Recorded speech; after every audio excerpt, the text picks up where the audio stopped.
The chandelier above him glittered like a frozen storm, and hovering just inches from his face was a single warning, written in blood-red light. This man was fated to become the galaxy's most hated villain, marked for a slow, public execution. Every noble house wanted him buried.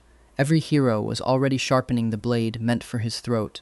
Yet instead of panic, he simply smiled, because behind that harmless, spoiled expression, an empire was already growing in the shadows. Built from secrets no one thought a prince like him could ever hide. So if his death had already been written into the story, what exactly was he building that made the galaxy's greatest heroes start fearing him instead? Let us walk you through the story of a prince who opens his eyes one day only to find out his own fate has already been written, and it ends with his own execution. If you've ever had to play smaller than you really are, just to keep the peace around you, we want to hear that story in the comments. When Kellen Ashvale opened his eyes, the first thing he saw was a chandelier the size of a lifeboat, hanging from a ceiling painted with actual captured nebula gas. The second thing he saw was a floating red warning box hovering an inch from his nose. Cremormere antagonist detect, projected fate, public execution, survival 0.0001%. Beneath it, in smaller text he almost missed, a footnote blinked, recommended action, none available. Please enjoy remaining time. Kellen studied the box. The box apparently studied him back. Well, he said, blinking slowly, that's rude. 3 seconds later, he rolled over and went back to sleep. If Destiny wanted him dead, Destiny could wait until after breakfast. Destiny, unfortunately, had no respect for a man's schedule, breakfast preferences, or general desire to process a life-altering revelation on a full stomach and a decent night's sleep. The moment he woke again, a second wave of memory crashed into him. Not his own, but borrowed, foreign, and far too detailed. He had transmigrated. Worse, he had transmigrated into a novel he'd read exactly 1.5 times before falling asleep on his tablet, a BL space opera called Crown of Dying Stars. Worse than worse, he had become Kellen Ashvale, the universally despised Omega Prince, the story's designated monster, the man fated to betray 3 separate empires, get exposed on live broadcast, and be executed by the story's 3 heroic protagonists standing shoulder to shoulder.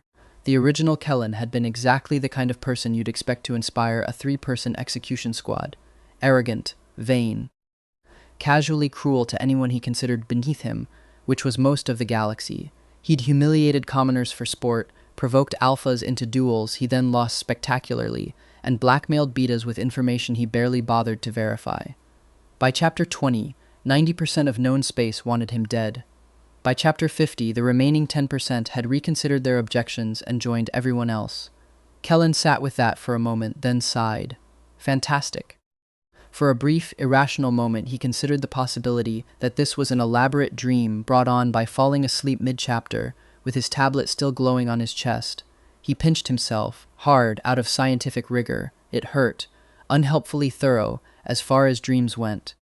He surveyed the bedroom, gold trim, a small fortune in raw diamond inlay, furniture carved from cosmic driftwood that didn't exist anywhere near a planet, 3 live-in staff, a private orbital residence, and, according to the ledger he found in the nightstand, enough liquid currency to purchase a moon outright and still tip generously.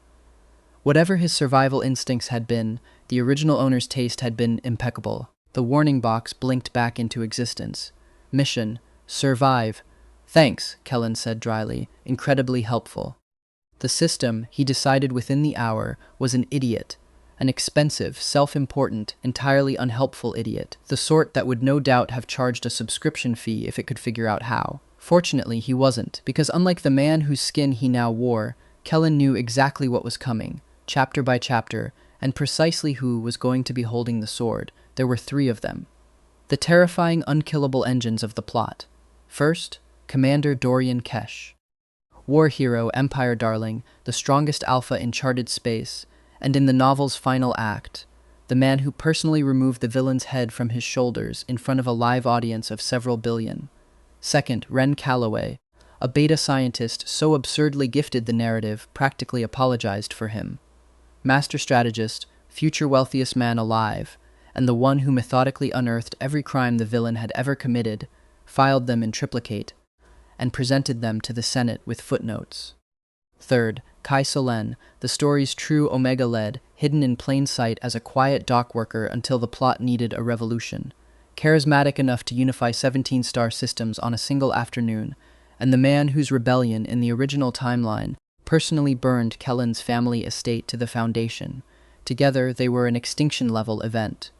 Separately, they were each still capable of ruining a man's decade. The solution, Kellen decided, was elegant in its simplicity. Never be in the same room as any of them ever, for the rest of his natural life. He got to work immediately. 12 arranged social calls canceled, 3 galas canceled, 1 charity dinner canceled, an engagement negotiation with a neighboring house canceled with extreme prejudice. His secretary, a tightly wound man named Faro, looked at the growing list of cancellations with visible alarm. "Your Highness, people are going to think you've lost your mind." "I have." Faro considered this, nodded once, and wrote it down as though it were a perfectly reasonable executive decision. "Understood, sir." For the better part of a year, Kellen effectively vanished from public life. Privately, he had never been busier, because he'd discovered something the original Kellen, in his infinite laziness, had never bothered to investigate. His own bloodline carried a psychic gift nobody in the story had ever mentioned using. A gravitational affinity, small distortions at first, a coin lifted off a table, a teacup that refused to spill, larger later. Given a decade of quiet, disciplined training, the kind of power that could fold a warship like origami. He began training in secret immediately, while publicly maintaining the exact image the galaxy expected of him. The spoiled, useless Omega Prince who fainted at hard conversation and lived in mortal fear of formal footwear. "Oh dear," he would say, dramatically catching himself on a passing servant. "Someone help me, I believe I'm having an episode." He spilled priceless liquor on purpose at 3 separate diplomatic functions. He once cried, convincingly, over a broken shoe heel in front of an entire trade delegation. Behind that performance, he was quietly buying up mining consortiums, shipping conglomerates, an AI research firm nobody had heard of yet, agricultural colonies, and a controlling share in the galaxy's largest energy grid. Anything profitable, anything useful, anything nobody thought to watch because nobody watches a man everyone's already decided is harmless. The training itself was miserable in ways the novel had never bothered to describe. Gravity, it turned out, did not care how motivated you were. His first real attempt to lift something heavier than a teacup had ended with him unconscious on the floor of a private greenhouse, nose bleeding, 3 shattered flower pots, and a servant who found him and diplomatically decided not to ask questions. His second attempt ended similarly. So did his 9th, his 17th, and memorably, his 30th, which also took out a support column and very nearly a wall. He kept going anyway, because the alternative was an execution broadcast to several billion people, and Kellen had always been the sort to choose the harder, more stubborn option out of pure spite if nothing else worked. Slowly, the failures got smaller. A teacup became a chair became a hovercar. A hovercar became, eventually and with considerable effort, an entire collapsing mineshaft he quietly stabilized during an unannounced night visit to one of his own newly acquired asteroid claims. Saving 11 miners who never learned the ceiling above them had been 3 seconds from caving in. He didn't tell anyone about that one either. It became a habit. Quiet interventions, unclaimed rescues, small corrections to disasters that were never supposed to have a hero attached to them at all. He told himself it was strategic, good publicity waiting to happen if he ever needed it. He didn't examine the lie very closely. By the 5th year, he'd stopped bleeding from his nose every session. By the 7th, he could fold a shipping container in on itself without breaking a sweat. By the time anyone in the story had reason to suspect him of anything, he privately controlled more raw economic assets than 3 of the oldest noble houses combined, and could, if sufficiently annoyed, remove a warship from existence without leaving his chair. Nobody noticed either fact, because, and Kellen considered this one of civilization's great structural flaws, everybody underestimates a pretty idiot right up until the moment it's far too late to reconsider. The first real disaster arrived at a charity auction. Kellen had gone because avoiding society entirely had apparently begun to look suspicious in its own right, which was, in his opinion, deeply unfair. He was halfway through feigning interest in an alien sculpture made of what the auctioneer swore was genuine void coral when the pirates hit. Of course they did. Fate had a schedule to keep. Alarms shrieked. The crowd scattered. Station security folded in under 2 minutes.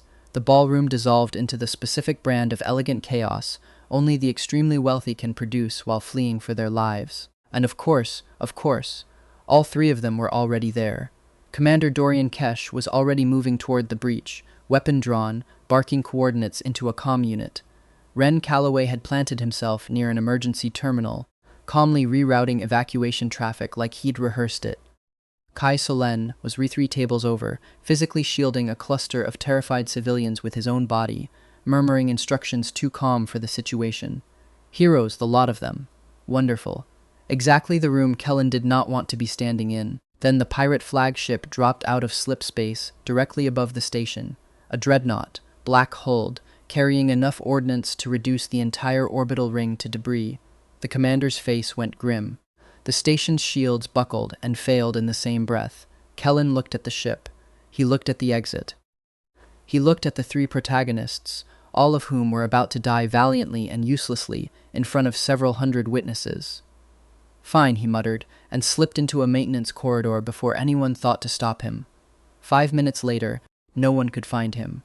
10 minutes later, a gravitational anomaly bloomed silently outside the station's hull, space itself folding inward, a slow and terrible origami. The dreadnought 40,000 tons of warship crumpled into a sphere roughly the size of a beach ball and detonated in total, eerie silence. Every sensor on the station briefly stopped working. Nobody could explain what they'd just watched. Kellen strolled back into the ballroom 2 minutes later, carrying a glass of fruit juice he'd found in an abandoned service tray. Did I miss anything? The entire room turned to stare. He blinked back, the picture of confused innocence. Dorian's eyes narrowed. Ren's brow creased in the specific way of a man doing math he didn't like the answer to. Kai simply tilted his head, thoughtful, unreadable. Kellen felt a very specific, very new kind of danger settle over him. Not the physical kind. Something worse. Attention. Unfortunately, that was only the beginning. Over the following 2 years, the pattern repeated with maddening consistency. A terrorist cell's bomb failed to detonate the moment Kellen happened to leave a building. A collapsing space elevator mysteriously stabilized itself.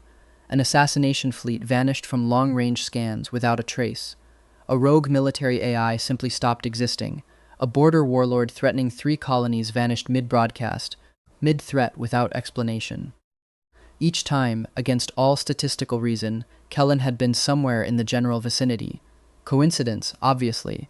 Terrible, suspicious, mathematically improbable coincidence. Eventually, inevitably, the 3 of them started investigating, which was precisely the outcome he'd spent 5 years trying to avoid. Dorian cornered him first, at a diplomatic dinner, in a hallway conveniently free of witnesses. The commander's reputation for terrifying competence was, if anything, understated in person. Tall, unfairly handsome, and possessed of the specific talent for making silence feel like an interrogation. "You keep turning up near the impossible, Your Highness." "Bad luck," Kellen said pleasantly. "Runs in the family, does it? Constantly. Tragic, really." Dorian stared. Kellen smiled wider. Dorian stared harder. Kellen considered this an outright victory and filed it away as such. Ren proved more dangerous because scientists ask follow-up questions and enjoy evidence more than they enjoy sleep. He spent months quietly tracing financial records, shell corporations, investment webs that folded back on themselves like a puzzle box. He built spreadsheets nobody else could read, cross-referenced shipping manifests against currency fluctuations, and once stayed awake for 3 straight days chasing a single anomalous transaction through 11 different holding companies before it dead-ended, infuriatingly, at a numbered account with no listed owner. He nearly gave up twice. Both times, a new discrepancy surfaced just as he was closing the file, as if the mystery itself refused to let him rest. Eventually, he arrived at an unsettling conclusion. Someone, hidden and untraceable, secretly controlled nearly 1/6 of the galactic economy. Ren became obsessed. Kellen became, for the first time in years, genuinely nervous, because the anonymous mastermind was, without question, him. His secretary noticed the shift in mood before anyone else did. Faro had by then grown accustomed to a certain baseline of chaos, but even he raised an eyebrow when Kellen asked him to personally shred an entire quarter's worth of shipping records as a precaution. "Should I ask why, Your Highness?" "No. Understood." Faro shredded the documents without further comment. then quietly filed a mental note that his employer's definition of precaution had begun to resemble other people's definition of evidence tampering. He said nothing. He had learned, over the years, that asking fewer questions generally led to a longer and more peaceful career. Kai was the final straw, mostly because he wasn't hunting a villain at all. He was trying to understand one, which was somehow worse. "You wear a mask," he said one quiet afternoon, apropos of absolutely nothing, over tea Kellen hadn't asked him to share. Kellen nearly choked. "I beg your pardon?" The helpless act. The shallow prince who cries over shoes. "It's not real, it's extremely real. I once cried for 40 minutes over a shoe." "You didn't. I might have." Kai simply looked at him, patient and knowing, and Kellen finally understood, with the sinking clarity of a man watching his own downfall assemble itself in real time, exactly how this particular character had once talked an entire star cluster into open revolution. The man was simply impossible to lie to. Everything reached a breaking point the day the three of them finally compared notes. Separately, each of them had been a manageable problem. Together, they were an extinction event with better manners. Dorian brought suspicion. Ren brought a folder of evidence. Kai brought the one thing Kellen genuinely couldn't counter: instinct.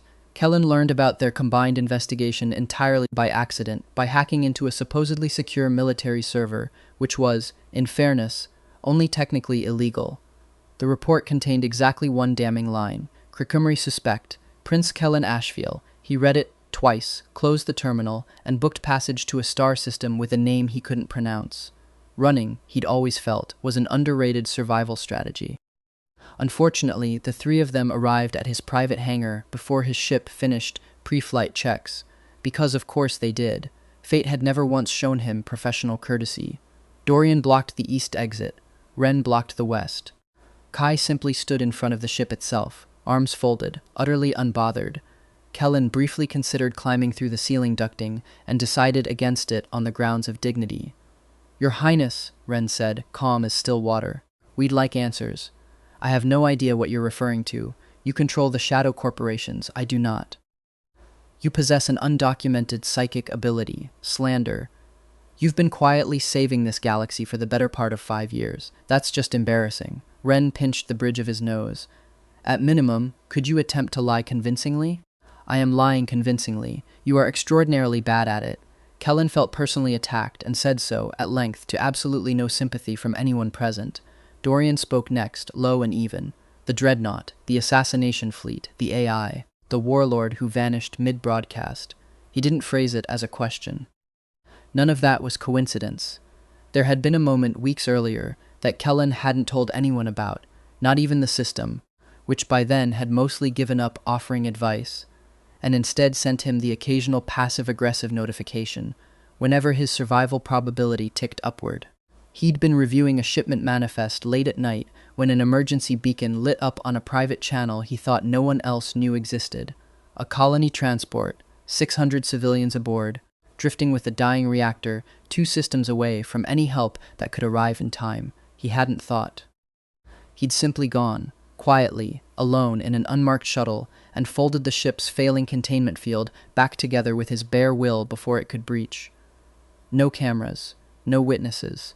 Just 600 people who woke up the next morning assuming a maintenance drone had fixed the problem overnight. He told himself it didn't count as a pattern. One quiet rescue didn't make him careless.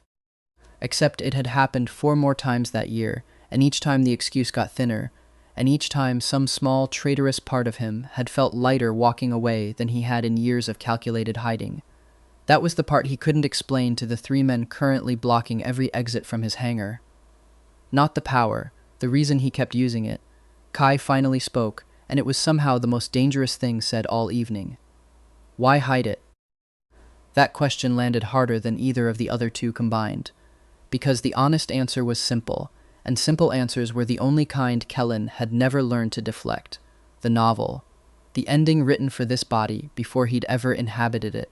Everyone in this galaxy had been told, from the very first page, exactly what kind of monster he was destined to become.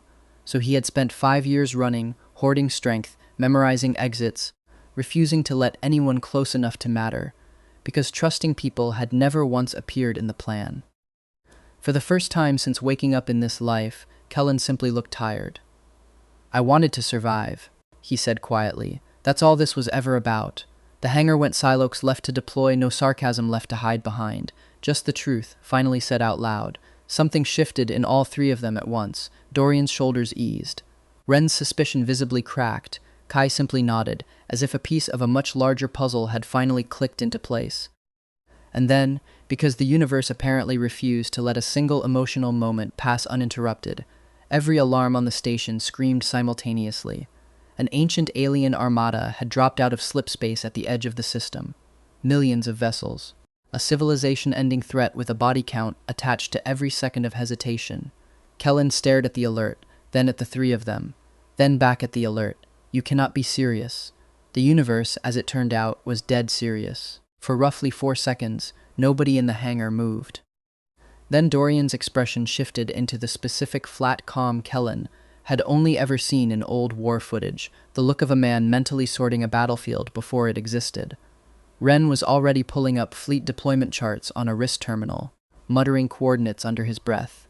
Kai simply looked at Kellen, not at the alert, not at the readouts, at him, with an expression that said, quite clearly, that the earlier conversation was not over, merely postponed. We don't have time to finish this, Kai said. We really don't, Kellen agreed, with more relief than he intended to show. After the invasion, then, if we survive the invasion. We will, Dorian said, already moving toward the hangar's command console. Because you're going to help, it wasn't a request. Kellen opened his mouth to argue on principle, found he genuinely didn't have one, and closed it again. Some fights weren't worth performing anymore. The war lasted 3 months. History would remember every second of it. What history would conveniently leave out was how thoroughly annoyed Kellen had been throughout, mostly because hiding had officially, permanently, stopped being an option. The alien armada tore through outer sectors like paper. Fleets fell. Colonies burned. 3 border worlds went dark within the first week alone, their evacuation convoys limping toward the capital carrying more refugees than survivors. Command centers that had stood for a century collapsed in hours. For the first time since the war against the pirate coalition, Kellen watched people he actually knew. Junior officers, minor nobles, a florist who'd once sold him overpriced tulips, appear on casualty lists, and understood, with a clarity that made the decision easy, that hiding had stopped being a defensible choice a long time before he was willing to admit it. Eventually, there was exactly one option left on the table, and Kellen hated it more than almost anything he'd ever done. He revealed everything. The galaxy watched, disbelieving, as the supposedly useless Omega Prince flew directly into the heart of the enemy formation. Space bent around him, starlight fractured, entire enemy fleets folded and vanished into pinpricks of collapsing gravity. Reality itself seemed to hold its breath. Billions watched the broadcast. Billions quietly reconsidered their understanding of the universe. The single most powerful weapon in known space had spent the last 5 years attending charity galas and weeping over footwear. The war ended not long after. Victory belonged to humanity. Fame, unfortunately, belonged to Kellen, permanently and with interest. His shell corporations became public record. His gravitational ability became public knowledge. Every carefully hidden asset, every quiet act of heroism disguised as coincidence, surfaced all at once. The villain the galaxy had been primed to hate simply ceased to exist. In his place stood something the story had never planned for. A legend, a protector, an absurdly wealthy noble who could, apparently, bend physics on a whim. Months later, at a celebration marking the war's end, Kellen stood alone on a palace balcony overlooking an ocean of city lights. Peace, finally, real and unscripted. No prophecy, no execution, no tragic final chapter. He'd won. Then Dorian appeared at his left shoulder. Then Ren at his right. Then Kai, directly in front of him, smiling like he already knew something Kellen didn't. Kellen recognized the danger instantly, not the physical kind. Something far more terrifying. Absolutely not, he said, before anyone had spoken a single word. Dorian laughed. Ren sighed, long-suffering. Kai simply smiled wider. Kellen looked out at the stars, the same stars he'd once been terrified of, the same stars he'd spent years running beneath. For the first time since arriving in this world, he let himself wonder if surviving fate had, against every possible odds, turned out to be the easy part. 3 years after the war, Kellen Ashvale discovered an uncomfortable truth. Saving civilization was, comparatively, the easy part.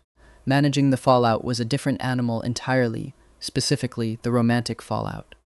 Somehow, in the space of a few short years, the entire galaxy had collectively decided that humanity's savior required a spouse. Immediately, urgently, preferably retroactively. The Imperial Council agreed.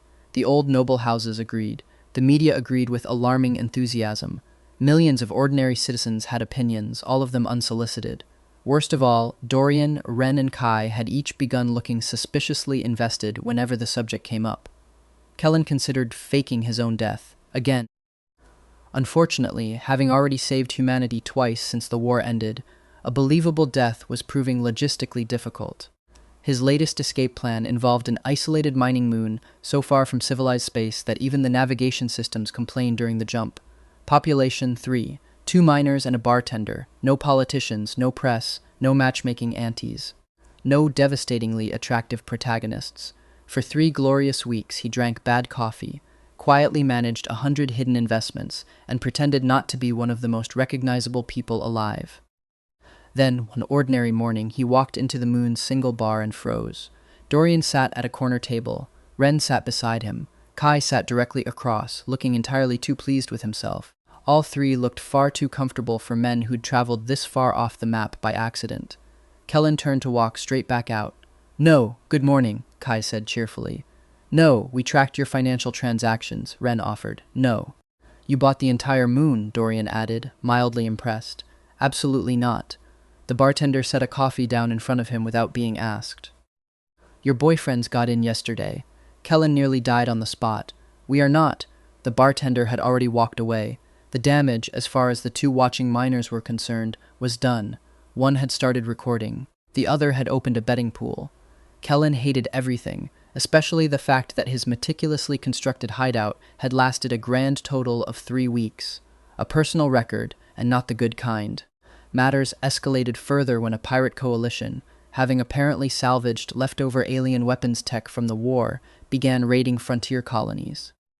Entire sectors panicked, fleets mobilized, and, naturally, everyone expected Kellen to fix it because once you save civilization a handful of times, people start assuming it's a permanent career. Kellen reluctantly returned to work. The operation lasted 6 days, 6 days of chasing pirates across 3-star systems, sleeping in 4-hour increments, and refereeing tactical arguments between Dorian, Ren, and Kai, who apparently could not agree on strategy, even when their lives depended on it. The worst of it came on day 4, when the Coalition's flagship, a converted mining barge retrofitted with salvaged alien plasma cannons, cornered their strike team in an asteroid field with no clean line of retreat. Dorian wanted to fight through. Ren wanted to fall back and regroup. Kai wanted to negotiate, on the theory that even pirates occasionally listen to reason. All 3 plans, in Kellen's professional opinion, were terrible. Everyone stopped talking, he said, which nobody did, so he simply stepped between them, closed his eyes, and reached out. The asteroid field answered him the way it always did now. Not as chaos, but as a language, 1,000 tumbling masses he could feel the weight and spin of all at once. He didn't destroy the flagship, he didn't have to.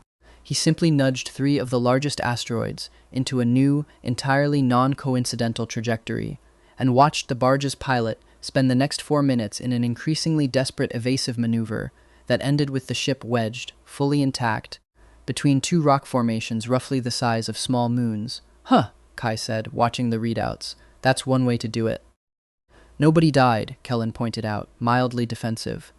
"Nobody said anything," Ren said, already recalculating the tactical map with visible admiration he was trying very hard not to show. By the end of the 6th day, the pirate coalition no longer existed in any organized sense. Neither, technically, did one moon that had been serving as their forward staging point. Kellen still wasn't entirely sure where it had gone, only that gravity had a way of getting away from him under enough stress, and that the resulting debris field had, at minimum, been useful for scrap salvage rights that later funded an entire hospital wing on the nearest colony. The galaxy celebrated, the press celebrated. Then someone asked the single worst question in recorded history on a live broadcast. If Prince Ashvale defeated the alien invasion, dismantled the pirate coalition, and controls a full third of the galactic economy, why exactly is he still unmarried? Silence. Then chaos. The entire information network detonated overnight. Kellen disappeared again the following morning. this time purchasing an entire uncharted star system, purely as a precaution. The public had always known Kellen was rich. They had drastically underestimated how rich, and that gap turned out to matter, because wealth existed on tiers, and Kellen occupied one nobody had a name for. The revelation happened by accident, as most of his catastrophes did. A routine government audit uncovered something odd, then something alarming, then something almost comedic in scale. Investigators traced thousands of corporations through a nested web of shell ownership that eventually, inevitably, folded back to a single name. The final report ran nearly 50,000 pages. The lead auditor reportedly resigned 2/3 of the way through and took up farming.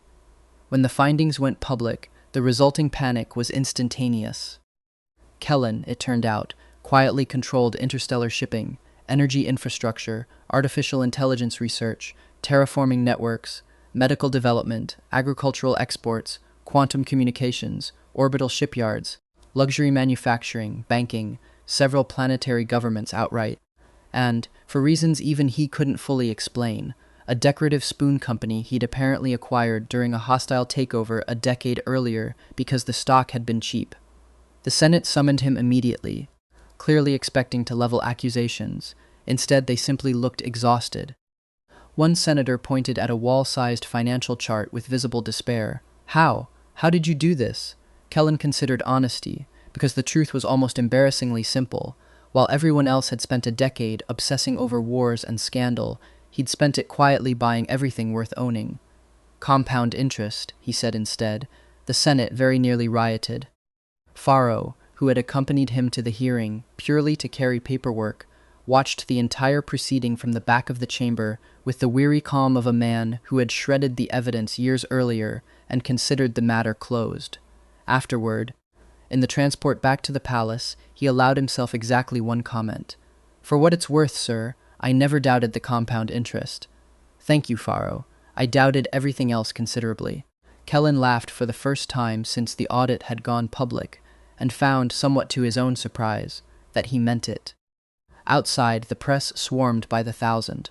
Economists suffered visible breakdowns on camera. At least one university reportedly rewrote its entire finance curriculum within the month.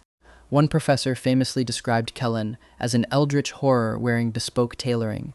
Kellen had the quote framed. Meanwhile, the old noble houses, who had spent generations considering themselves permanent fixtures of the universe, discovered they'd been quietly outmaneuvered by an Omega prince they'd all once dismissed as decorative.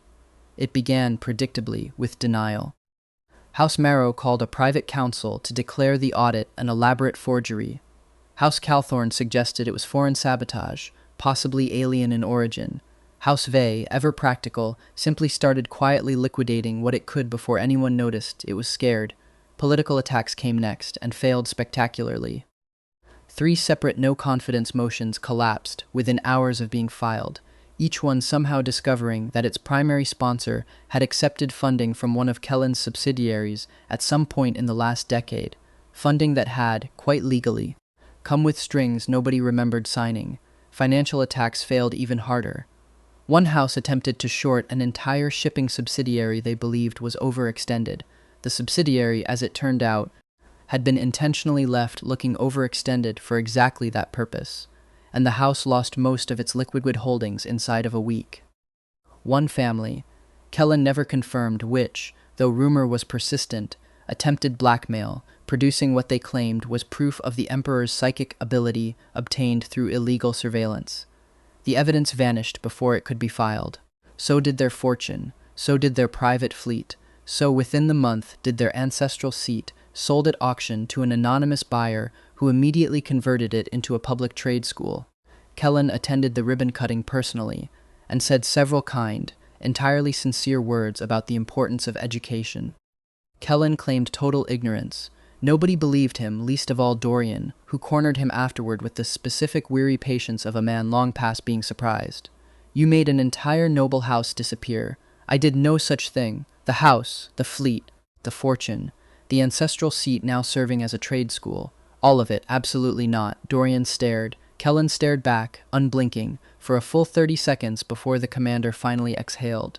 "You are impossible, thank you. That wasn't a compliment." "It is now." Months later, an ancient alien archive was discovered beyond the war's furthest frontier, a repository of technology centuries beyond anything humanity possessed. Governments scrambled to claim it. Corporations scrambled harder. Kellen sighed, because apparently every galactic-scale discovery eventually landed on his desk whether he wanted it there or not. The expedition launched with, unsurprisingly, all three of them attached. Kellen briefly considered ejecting the entire party out an airlock on principle. He did not, mostly because the archive turned out to be a genuine marvel, a buried city the size of a small moon, vaults of knowledge from extinct civilizations, technology capable of rewriting humanity's future outright. Inside the archive's deepest chamber, sealed behind a door that had rejected every scanning attempt for 3 straight days, they finally found something none of the recovered technology had prepared them for. A single preserved data core, and inside it, a message translated slowly over the following weeks by Wren's research team. It was, as far as anyone could determine, a warning left by the archive's original architects, a civilization that had, in its final years, developed the ability to glimpse fragments of possible futures, and had apparently used that gift primarily to catalog all the ways their own story could have gone wrong. Dozens of divergent timelines, most ending in collapse, only a handful ending otherwise. "There's an odd notation here," Wren said one evening. Scrolling through the translated fragments with the particular stillness, he only got around genuinely strange data. A marker beside one of the surviving timelines. It reads roughly, "Observer variable, unaccounted individual, origin unknown, refuses assigned outcome." Whoever wrote this seemed to think that variable was the reason that particular future survived at all. Kellen read it twice and said nothing for a long moment, an old, familiar chill settling somewhere behind his ribs, the specific unease of being watched by something that had been extinct for 10,000 years, and had, apparently, clocked him anyway. "Strange," he said eventually, carefully casual. "Wonder who that could be." Wren gave him a long, considering look, the kind that usually preceded several hours of very pointed questions, but for once mercifully let it go. Some mysteries, even a scientist learned to leave sealed. The discovery kicked off a golden age regardless. New industries, new frontiers, new questions worth asking, some of them, Kellen privately suspected, about him specifically. And at the exact center of it all stood the man once destined to die as the galaxy's most hated villain, now, somehow, its most influential citizen, and quite possibly the reason an entire dead civilization's darkest prediction had never come true. He still, infuriatingly, could not shake the other three. As far as Kellen was concerned, that remained his single greatest unsolved problem. 5 years after the archive's discovery, the old galactic commonwealth quietly ceased to exist. So did the empire beneath it, and most of the ancient noble hierarchy that had governed human civilization for 3,000 years. Kellen had, in his own defense, broken all of it more or less by accident. They had, admittedly, been badly inefficient systems to begin with. What replaced it became known officially as the Stellar Union. Unofficially, everyone simply called it Kellen's Empire, mostly because he owned a documented 27% of it outright. Nobody was entirely sure where the remaining 73% had gone. Kellen insisted it belonged to the public.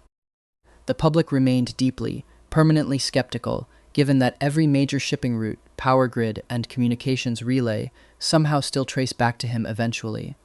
As sovereign of the Stellar Union, Kellen technically held enough authority to reshape civilization on a whim. Most mornings, he instead spent his time hiding from paperwork behind a decorative fern in the palace greenhouse, which was exactly how Dorian found him. "You're hiding behind a plant. It's an excellent plant." Dorian pinched the bridge of his nose.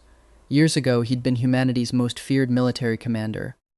Today, he mostly hunted down his own partner before Senate meetings, a title that was, strictly speaking, not yet legally accurate, a fact the entire palace politely pretended not to notice.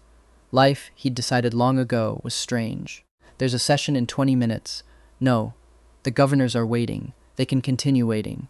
It's character building. You're the emperor, unfortunately." The standoff lasted a full 30 seconds before Dorian simply picked him up bodily and carried him toward the door, ignoring every protest along the way. Behind a nearby hedge, a small giggle escaped before it could be stifled. Both men turned. 2 dark-curled children froze mid-hide, one immediately pointing an accusing finger at the other. Twins, Dorian said, unimpressed. Neither child looked remotely sorry. It would have been intimidating if either of them had been older than 6. Kellen burst out laughing, which the twins took as an invitation to launch themselves directly at him. Humanity's most powerful sovereign vanished briefly beneath a pile of delighted children, and Dorian felt every ounce of his composure dissolve on the spot, as it always did, because no matter what the wider galaxy believed of the man they called Emperor, this was who Kellen actually was underneath. Someone who laughed too easily, carried exhausted children back to bed after nightmares, remembered every birthday without fail, and baked terrible midnight desserts purely out of stubbornness. Someone Dorian loved more than he'd ever expected to love anyone in this or any life. Across the greenhouse, another voice cut in. "You disappeared again." Ren entered, carrying a stack of data tablets, exactly as composed and dangerously observant as ever. He set the tablets down, then leaned in and kissed Kellen's forehead, a small gesture familiar in the way only 2 decades of shared history could make it. The twins groaned in unison. Gross. Ren looked wounded. That was not remotely embarrassing. It absolutely was. The children fled before he could launch into a full lecture, which was, everyone agreed, the wise move. Ren's lectures had been known to run considerably longer than most galactic policy debates. The silence afterward was warm and easy. Sunlight spilled through the crystal panes. Somewhere outside, a fountain sang quietly to itself. Home. The words still felt faintly miraculous, even now. For so long their lives had revolved entirely around survival, politics, and disaster. Now, finally, they had this instead, a family, a future, somewhere to belong. The greenhouse door opened once more. Kai arrived, carrying a sleeping toddler against his shoulder. Unlike the twins, this one possessed no particular talent for mischief, only an inherited gift for accidentally causing chaos anyway. Kai settled into a chair without waking him, expression softening the way it always did. Nobody spoke for a long moment. Nobody needed to.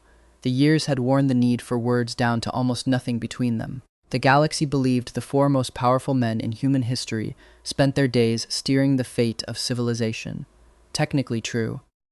What the galaxy failed entirely to grasp was how much of that time was actually spent debating homework, arguing over dinner menus, or negotiating vacation destinations. Before that, though, lunch happened, and lunch in the Ashvale Kesh Calloway Solen household was never a quiet affair. The toddler woke mid-meal and immediately demanded to sit in 3 different laps in rapid succession, a negotiation Kai handled with the calm patience of a man who had once talked down an armed uprising. The twins argued, at length and with surprising legal sophistication for 6-year-olds, over whether dessert privileges could be renegotiated retroactively based on good behavior earlier in the week, a claim Ren dismantled within 4 sentences using what he insisted was basic contract law and the children insisted was cheating. "You can't cite precedent against a 6-year-old, one twin protested. "I absolutely can. I did. I just did it again." Dorian, for his part, mostly ate in silence and looked entirely too pleased with the chaos around him, occasionally intercepting a flung piece of bread with a reflex honed across decades of military service, and, more recently, toddlers. It was, by any galactic standard, an unremarkable lunch. Kellen found himself watching it anyway, the way he sometimes still did, cataloging it, filing it away, because some small permanent part of him still occasionally expected to wake up back in that first gilded bedroom, with a red warning box hovering over his face, and he'd learned, the hard way, to appreciate ordinary things while he still had them. Later that afternoon, the twins reappeared covered head to toe in unidentifiable paint. Nobody asked how, nobody particularly wanted to know. "Explain," Kellen said. The twins exchanged a glance, and predictably, each pointed at the other. Their legal strategy, it seemed, had not evolved since age 4. Kellen laughed so hard he nearly toppled out of his chair. And just like that, another perfectly ordinary, gloriously uneventful day began.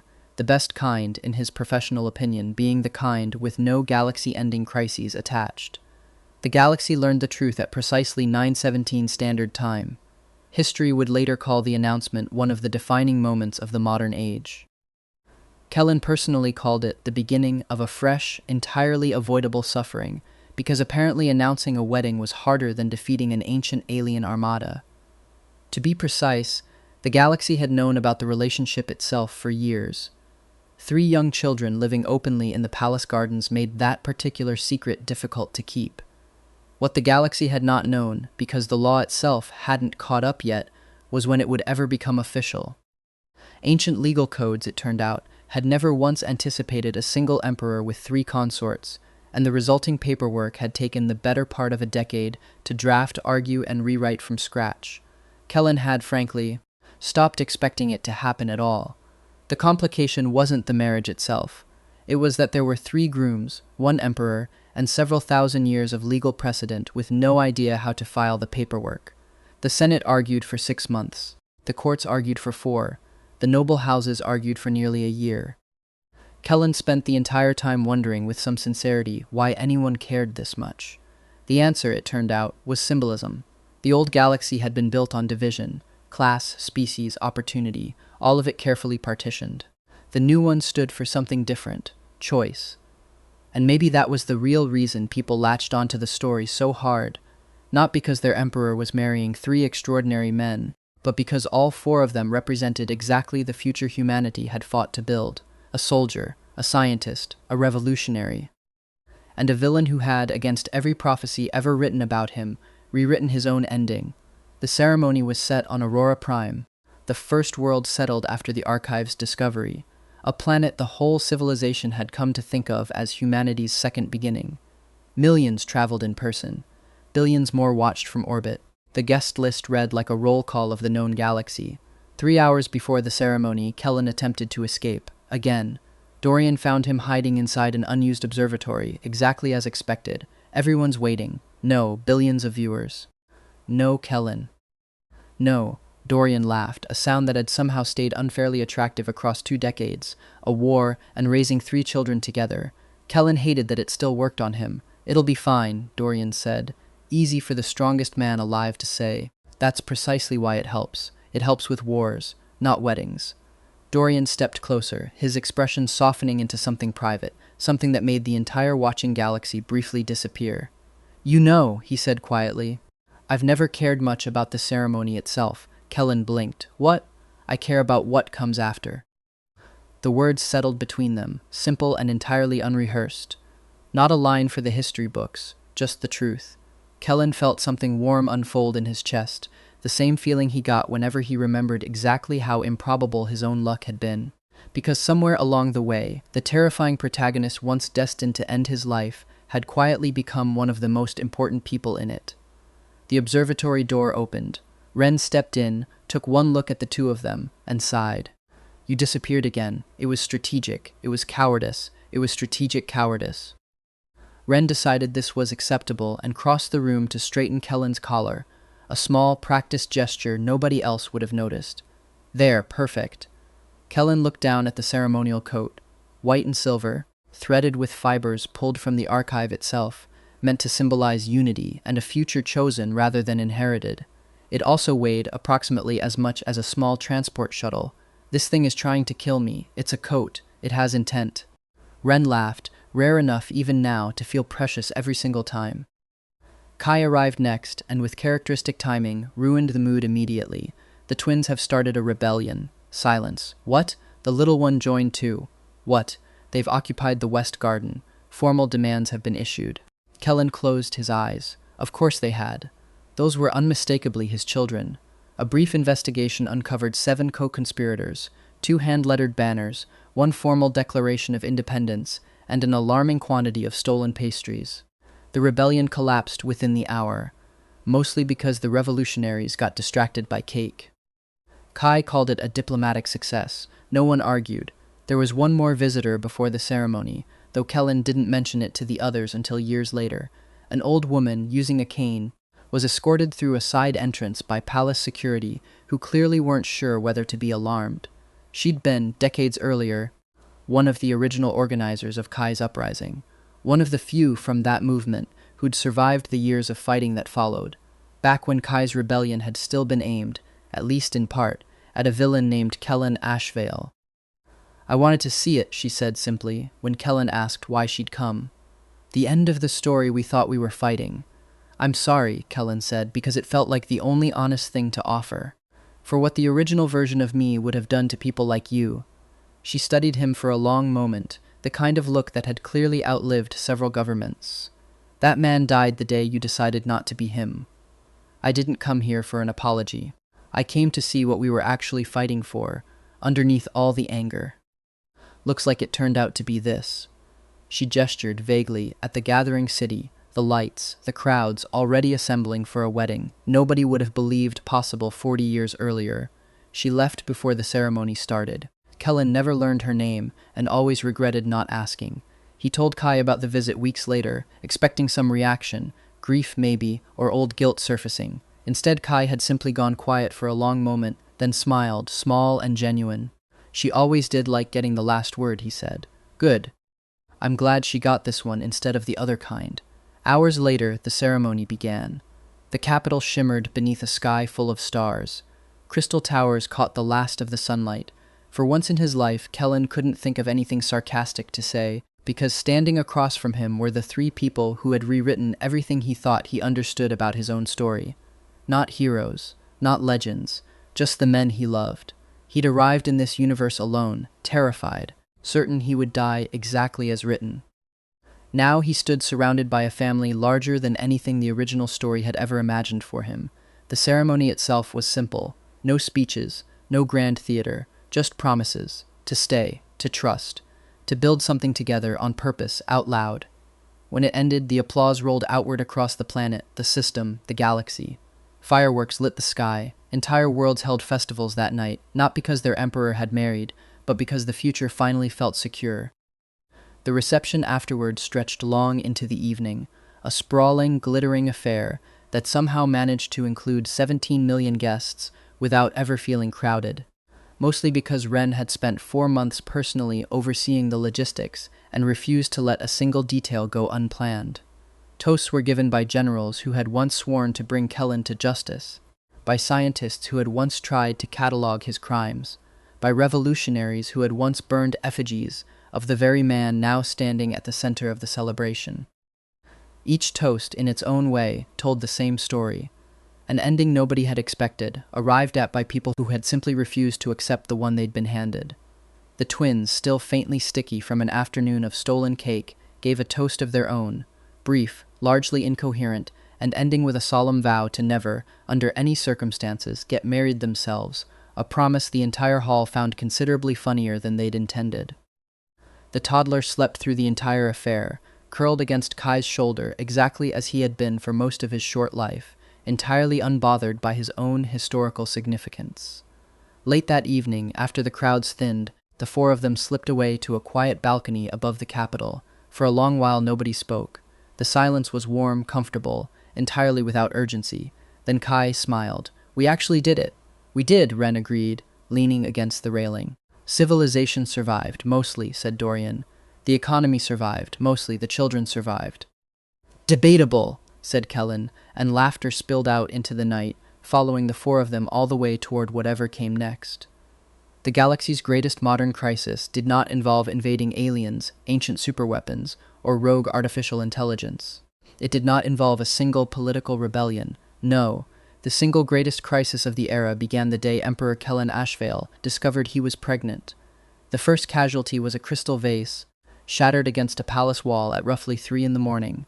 Dorian sat bolt upright. Ren activated the emergency lighting on reflex. Kai reached for the nearest weapon before his brain fully caught up. Kellen stood in the middle of the room and staring at absolutely nothing. "I need pickles." The silence lasted exactly 5 seconds. Then all three men moved at once. Humanity's greatest military strategist vanished toward the kitchens. Its greatest living scientist began researching optimal nutritional content. The former revolutionaries started making calls to agricultural colonies 3 systems away. By sunrise, 17 distinct varieties of pickle had arrived at the palace. Kellen tried one, made a face, and announced he wanted strawberries instead. The galaxy, as far as anyone could tell, never fully recovered. Over the following months, the Emperor became something close to a walking natural disaster. Moods shifted without warning. Cravings achieved legendary status. One week, he demanded fruit imported from a planet 3 galaxies distant. The next, he refused to look at fruit at all. At one memorable point, he cried because a pastry looked, in his words, lonely. Nobody, Not even Ren, who had a contingency plan for nearly everything, had a working response to that one.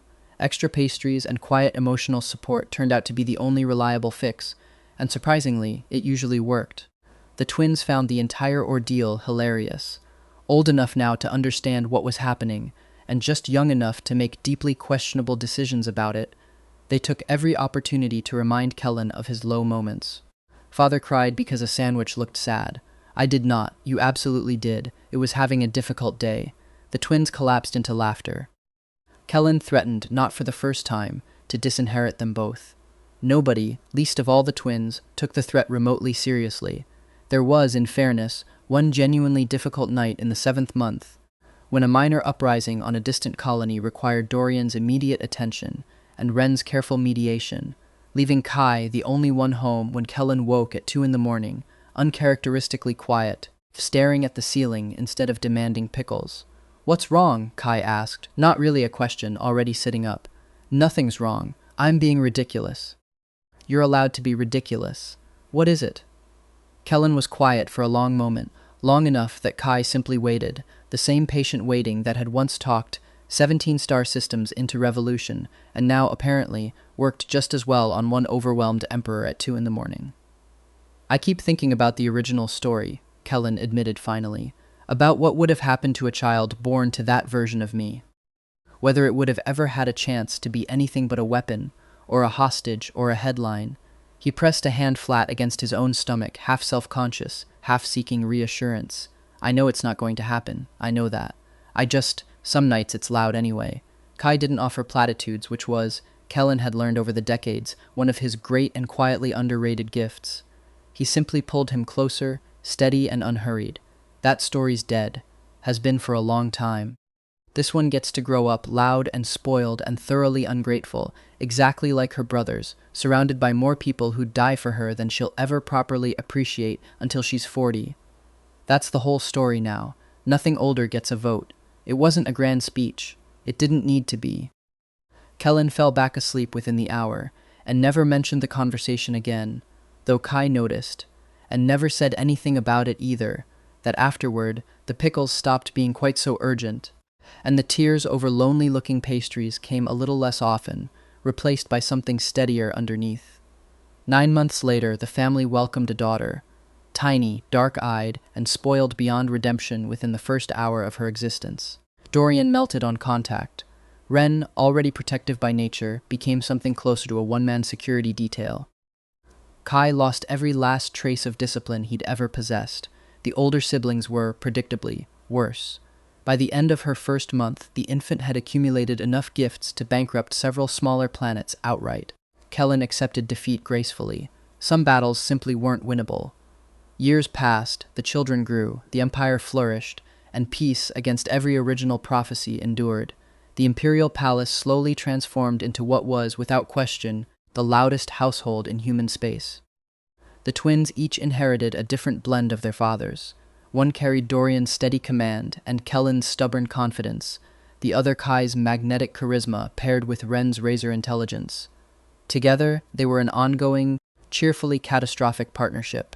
The youngest, though, was the true final boss. She'd apparently inherited all 4 personalities at once, and civilization, in Kellen's professional assessment, never stood a chance. One afternoon, Ren discovered that his 7-year-old daughter had somehow accessed classified government files. How?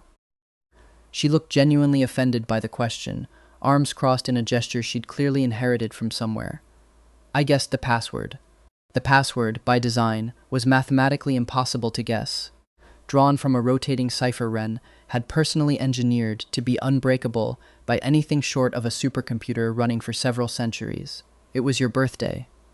Ren stared into the middle distance for a long moment, quietly reconsidered several major life choices that had led him to this exact family, and immediately overhauled every security protocol in the Union. She cracked the new ones within the week.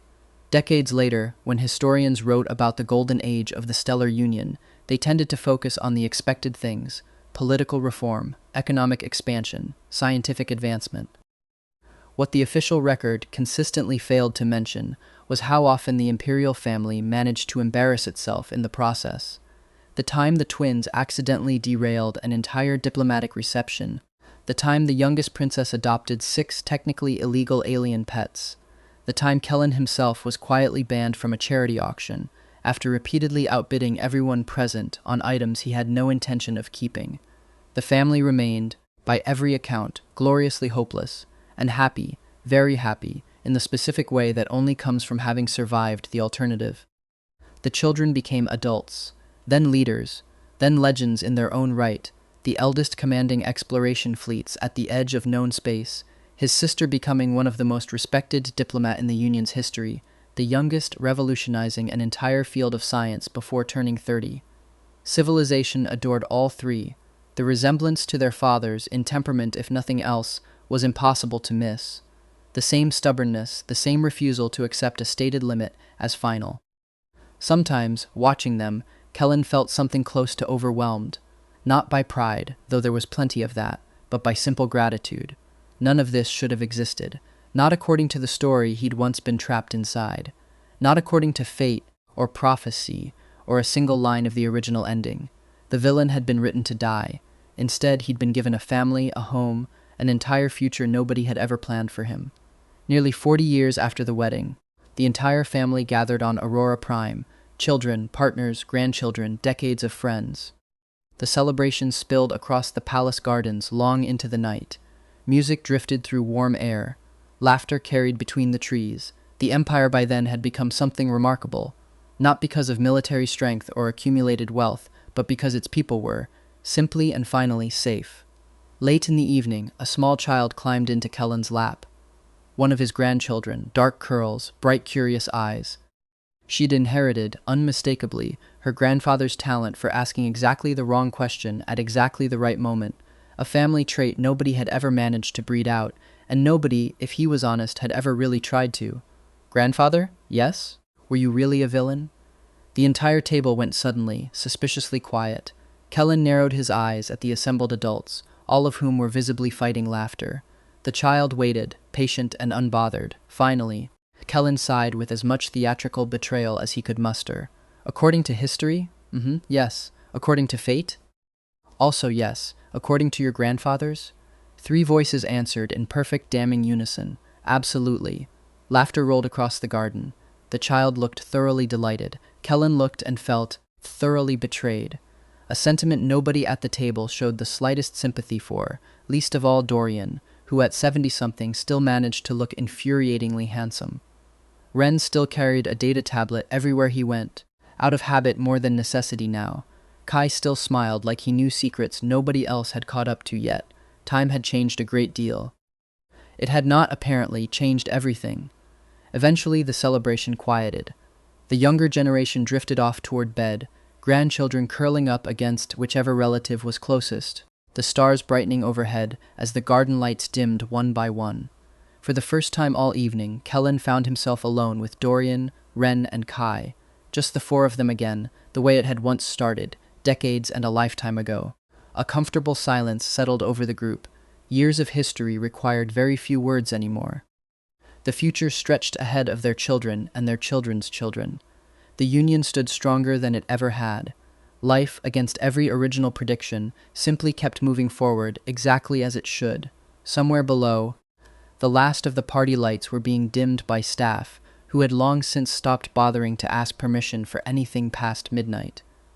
A soft breeze carried the smell of the garden's night-blooming flowers up to the balcony, mixed faintly with the sugar-sweet aftermath of a cake that had, against all odds, survived contact with several dozen children.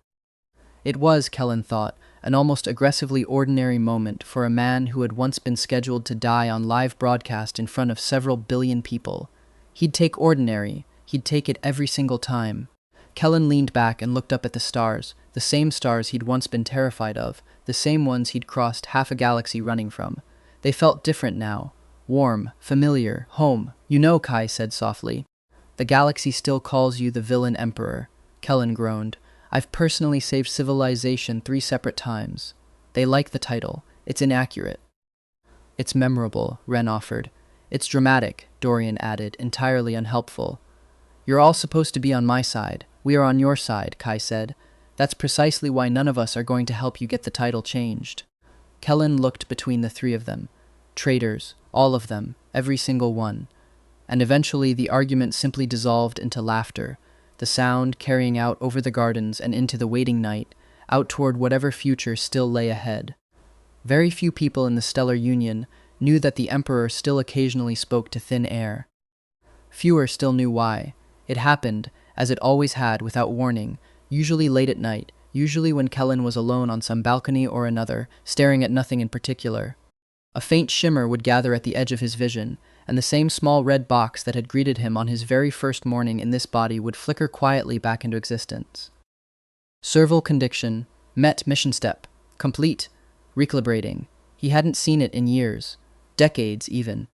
He'd assumed, somewhere along the way, that it had simply switched itself off once the danger passed, the way a smoke alarm goes quiet once the fire's out. Its sudden reappearance, this particular evening, was unexpected enough that he very nearly dropped his tea. "You're late," he told it, because sarcasm had never once failed him with this thing, even when it couldn't reliably respond. To his genuine surprise, it answered. "Late, acknowledged, apologies. Original function, prevent narrative collapse, narrative collapsed anyway, function obsolete." Kellen blinked. "You're telling me you were built to keep the story on track, and I broke it, affirmative, and you're fine with that?" There was a pause long enough that he genuinely wondered if the thing had crashed. Then, finally, observed out, obshabt survived, obshapt a cured family, empire, and 17 varieties of pickle in a single night. Conclusion absolute function preferable to original out. Survival probability, final reading, 100%. Kellen huffed out something that wasn't quite a laugh. "You could have led with that, 20 years ago. Would have saved me a great deal of running, several shredded shipping manifests, and at least one destroyed greenhouse. Advice would have changed nothing. Object would have run regless. Object is stubborn. I prefer thorough, noted, disagreed. Shutting down." The little red box flickered once more, and this time when it faded, it didn't come back. Kellen sat with that for a long moment, the strange, small ache of watching the very last thread of the original story quietly untie itself and drift away for good. "What was that?" Dorian's voice came from the doorway, unhurried, the way it always was these days. He'd learned, over the decades, exactly when to interrupt and when to simply wait. "Nothing," Kellen said, and found he meant it, not as a deflection this time, but as the truth. Whatever had once written his ending for him had finally, formally given up the pen. Just an old ghost saying goodbye. Dorian crossed the balcony and settled beside him without asking, the way he always did. Close enough that their shoulders touched. Below them, the capital shimmered on into the night, lights stretching toward every horizon, none of it written, none of it owed to fate, all of it built, slowly, deliberately, by people who had simply refused to accept the ending they'd been handed. "Come to bed," Dorian said eventually. "Ren's already asleep. Kai's threatening to start breakfast at this hour out of spite. That tracks. So?" Kellen set his tea aside, looked once more at the stars. No longer strangers, no longer a countdown, just stars, and finally let himself be pulled up and inside, toward the noisy, chaotic, entirely unscripted life he'd somehow built for himself out of nothing but stubbornness and a very good hiding spot behind a decorative fern. Somewhere down the hall, he could already hear the twins arguing about whose turn it was to feed the 6 illegal alien pets, and Ren's patient, long-suffering voice attempting, once again, to explain why that particular argument had a legally correct answer nobody in the household had ever once respected. It was, without question, the best plot twist he'd ever written for himself. And unlike every ending the original story had ever planned for him, this one he intended to keep rewriting for as long as the stars above them cared to keep listening. We'd genuinely love to know which moment hit you hardest, so drop it in the comments below. We read every single one of them. If this story kept you hooked until the last second, a like and a subscribe would mean the world to us and helps us keep bringing more of these to life. Thank you for staying with us all the way to the end.